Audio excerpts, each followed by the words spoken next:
Sedangkan gelap lawannya cahaya adalah tentaranya nafsu. Kalau cahaya itu kan sesuatu yang bisa dilihat, gelap itu sesuatu yang tidak bisa dilihat.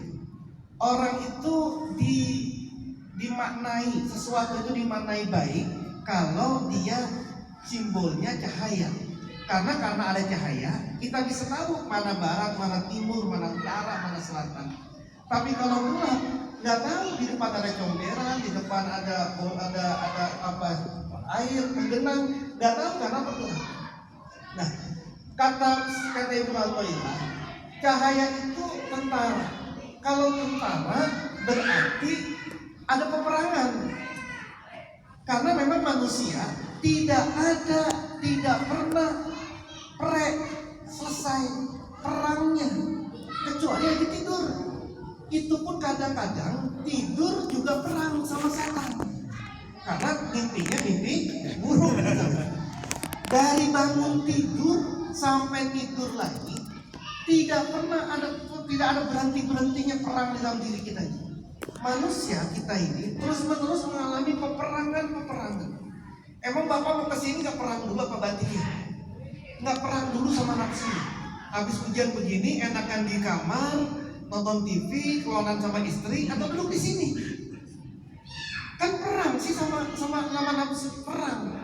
Mau sholat, mau ke musola, mau ke masjid, kan perang sih kita. Lebih kuat mana kita? Lebih senang mana? Lebih semangat mana? Jalan menuju ke masjid apa jalan menuju ke mana? Ke dangdutan misalnya gitu. Kan perang sih. Nah, karena perang maka ada tentara. Nah, karena ada tentara maka kata Ibnu Athaillah, cahaya itu adalah tentaranya hati. Jadi kalau hati ini nggak ada cahayanya, nggak ada nur, nah cahaya hatinya itu nggak ada cahaya, nggak ada nur, hatinya itu zulmani, sudah habis babak belur. Kenapa? Karena nggak tahu mana yang baik, mana yang buruk, nggak tahu mana yang benar, mana yang salah, nggak tahu. Nggak sholat tenang saja, nggak sholat, nggak ibadah tenang saja. Kenapa? Karena hatinya nggak tahu kalau nanti di depan ini ada loh yang namanya akhirat, ada loh yang namanya hisab, ada loh yang namanya mizan, ada semuanya. Tapi karena hatinya gelap, akhirnya nggak kelihatan semuanya. Nah, maka hatinya itu harus ada tentara. Tentaranya namanya cahaya.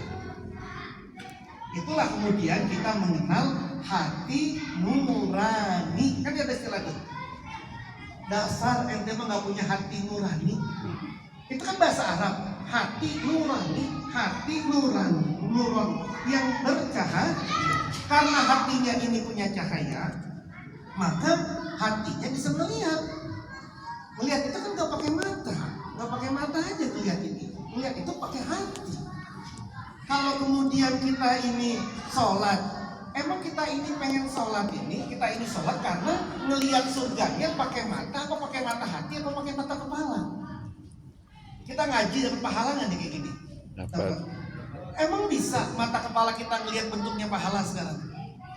Unjuk tangannya, siapa yang bisa ngelihat pahala itu bentuknya kayak apa? Pernah nggak Pak ngelihat pahala itu bentuknya kayak apa? Kan nggak bisa pakai cahaya, pakai penglihatan mata. Dia pasti ngelihatnya pakai kolbi, pakai hati. Maka kemudian dia tidak mau meninggalkan sholat karena dia takut dosanya kelihatan. Kelihatannya itu nggak pakai mata, makanya pakai cahaya yang ada dalam hati. Nah, maka kata Ibnu Athaillah di sini, cahaya itu tentara. Siapapun orang yang hatinya nggak punya tentara, habis babak belur. Karena musuhnya kan dua, kita ini musuh kita dua. Yang paling besar ya dua.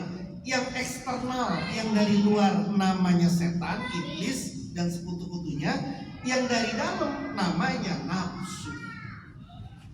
Dari luar setan ini nggak berhenti lah, aku dan nalahum sirotokal mustaqim. Sungguh aku akan mendudukkan kamu dan bikin berdaya kamu untuk menuju jalanmu, wahai Allah yang lurus. Kita ini kalau mau kemana-mana didudukin. Nggak mampu kita mau jalan kemana-mana karena diduduki sama setan. Dan itu sumpahnya setan di Quran itu. Sungguh aku akan dudukkan kalian menuju jalanmu kepada Allah, jalanmu yang lurus. Jadi kalau kemudian kita ini mau ngaji malas, mau ibadah malas, ya memang setan yang bekerja. Kalau kemudian mau maksiat ini gampang banget, ya karena setan nggak bekerja. Kalau pengen ngaji itu matanya tiba-tiba begini, nanti kemudian sampai ngaji matanya melek lagi, ya memang lagi dikerjain setan. Dan itu janjinya Allah, janjinya setan di dalam Al-Quran. Nah kalau kemudian kita musuh di luar ada setan, di dalam ada nafsu, lalu kemudian nggak punya tentara, kan babak belur sih, mati kita itu. Nah maka cahaya itu dibagi, cahaya itu ada gridnya. Di sini cahaya itu ada tingkatannya. Yang pertama disebut dengan nurun hawas, cahaya indrawi. Saya bisa ngeliat bapak bisa melihat saya. Ini pakai cahaya, cahayanya pakai cahaya indra. Kita bisa ngeliat di sini ada pisang, ada semangka, ada segala macam di depan kita. Kita bisa ngelihatnya pakai mata. Itu yang paling rendah, namanya nurun hawas. Naik ke atas namanya nurun khoyali, cahaya apa? Cahaya imajinasi. Di sini di depan ada durian nggak Pak? Tapi Bapak kebayang nggak kebayang durian nggak? Kebayang nggak durian itu bentuknya kayak apa? Ada sate nggak di depan Bapak? Tapi Bapak bisa ngelihat sate nggak di imajinasi Bapak? Nah itu namanya nurun khoyali, karena ada cahayanya itu berupa imajinasi. Naik lagi ke atas itu namanya nurun fikri, cahaya pikiran. Ketika kita bisa menyelesaikan 1 ditambah 1 sama dengan 2, ini gimana ya bentuk masjid ini ya, bentuk musola ini kayak apa ya, wah harus seperti ini, ukurannya segini. Itu kan ngelihatnya nggak pakai mata, itu kan pakai ilmu, namanya pikiran. Itu namanya cahaya. Yang itu didapat dari mana cahayanya? Dari orang belajar. Nurul fikir ini, cahaya pikiran ini didapat dari dia belajar. Karena dia belajar, maka kemudian dia tahu, oh 1 ditambah 1 sama dengan 2. Oh kalau pengen bikin rumah kayak begini, kalau 3 tingkat. Oh kalau pengen bikin bakso, resepnya begini. Itu cahaya itu. Cahayanya tidak seperti ini, tapi di alam pikiran kita. Dan yang tertinggi namanya nurun hakiki. Ini tertinggi, cahaya hakiki. Cahaya hakiki ini adalah cahayanya Allah Subhanahu wa Ta'ala. Nah, manusia kalau cuma ngelihatnya, cuma punya cahaya indrawi, sudah nggak tahu dosa, nggak tahu pahala dia. Kan nggak ada. Kita ini sholat menghadap Allah. Siapa yang bisa melihat Allah? Jangankan ngadep Allah, malaikat aja nggak bisa ngelihat kok kita. Di kanan ada rokib, di kiri ada atid. Rokib ngapain? Nyatet yang baik. Atid nyatet yang buruk. Kelihatan nggak sama mata kita?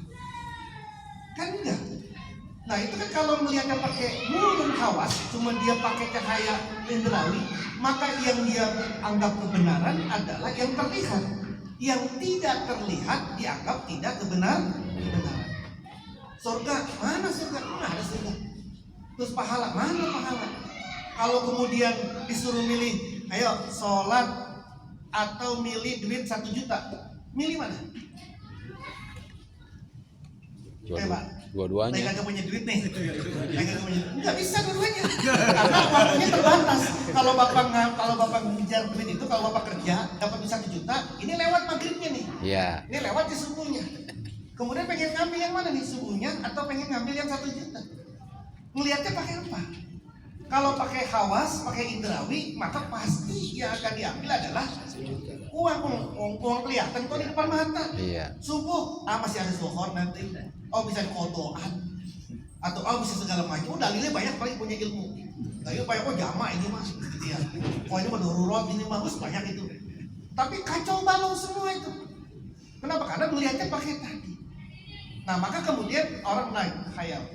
Dia punya imajinasi. Quran bilang surga tajri min tahtiyal anhar khalidina fiha abada. Di bawahnya itu ada mengalir sungai-sungai. Kan kita berimajinasi. Oh ya Allah, nanti di surga ini begini, gak ada kenyang, kagak ada lapar, mau makan seapapun gak bakal sakit perut, mau apapun. Kalau dulu Nabi Adam masih dibatasi makanannya, maka kita ini nanti di surga itu gak ada lagi dibatasi, gak ada dibatasi, mau apapun saja, mau bagaimanapun, kan terbayang di sini. Itu khoyal. Kemudian berpikir, baca Quran, tadabbur, baca Quran, berakal. Nanti puncaknya adalah ketika dia melihat cahaya, dia tidak melihat cahaya pakai indrawi, pakai khoyali, dia sudah melihat menggunakan cahayanya Allah Subhanahu wa taala. Itulah yang dibilang Allah